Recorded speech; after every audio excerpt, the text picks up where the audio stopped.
Claire Curran. Thank you, Mr Speaker. How can the New Zealand public be expected to believe that when such a big deal as the Sky City deal is announced by the Prime Minister on television on a Monday morning, a few minutes later the Economic Development Minister briefs the media who trumpets the deal, when the very basis of that deal, the footprint on what it's being built, the land, the ownership of that land is not complete. Mr Speaker, that part of that land which was announced for this big project which was announced on Monday, that deal has not been done. It's owned by another organisation, TVNZ, who says they haven't been approached. And if you want to look at this picture, you'll see that a critical part of that building, that new design, is integral to its design, is actually owned at the moment by another organisation. It's like signing a deal to buy a whole house from someone who only owns a bit of it. Now, Mr Speaker, Sky City isn't silly. They wouldn't be signing a deal to invest $402 million in a new casino with lots of sweeteners chucked in to make it worth their while if they weren't sure that they had the land to do it with. The government may be sneaky, underhanded and even downright corrupt, but they aren't silly. They want the casino built and they're not going to let anything get in the way of that.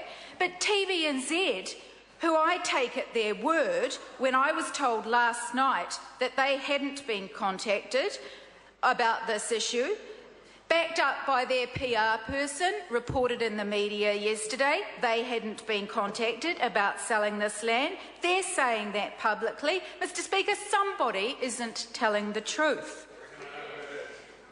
In February, when TVNZ appeared before the Commerce Select Committee, they insisted 4 times that there were no discussions with the government or Sky City about it getting access to selling that land.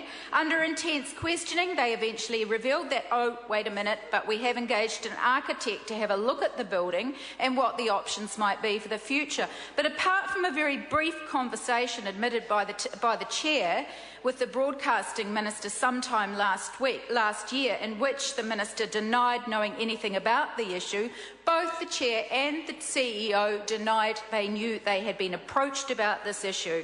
Contrast this with what John Key had said that very day they appeared before the Select Committee. He put 3 statements on the record saying that there were discussions in train and that it was all going ahead. But surprise, surprise, the very next day he said he was happy to accept the assurances from TVNZ that no approach had been made. It was all very fishy. And yet we see now from the Deputy Auditor General's report that Sky City had indeed been in discussions with both the government about acquiring that land. Mr Speaker, somebody is not being upfront. Somebody is not telling the truth. There are 2 options here. Either Sky City knew, the government knew, but somebody forgot to talk to TVNZ, or somebody's not telling the truth. So let's have a look at who's on the board of TVNZ. Mr Barry Saunders. Mr Barry Saunders. Now, he is the co-founder of Saunders Unsworth. He is a former editor of the National Business Review. And guess what? His business partner, Mark Unsworth, is Sky City's lobbyist. Guess who else is on the board? Mr Richard Long. Mr Richard Long, who spent 2 years working as Chief of Staff in the National Leader's Office. Both men are very cosy with the government. Both men are very cosy with national ministers. Mr Speaker, I put it to you that this is simply unthinkable that the government would have announced a deal with Sky City to build a $402 million casino and convention centre with fanfare, huge concessions, with them nodding and agreeing if they hadn't sewn up the land. Yet TVNZ insists it hasn't been approached. Who has shaken on this deal? Who are the shadowy figures in the background? Who's paying for the land? Is it Sky City, or is it a sweetheart deal between the government trading the land for a new casino convention centre? What say has TVNZ had? This is prime inner city land. If there's a price being paid, who gets the money? TVNZ or the government via a special dividend? The member's time has expired.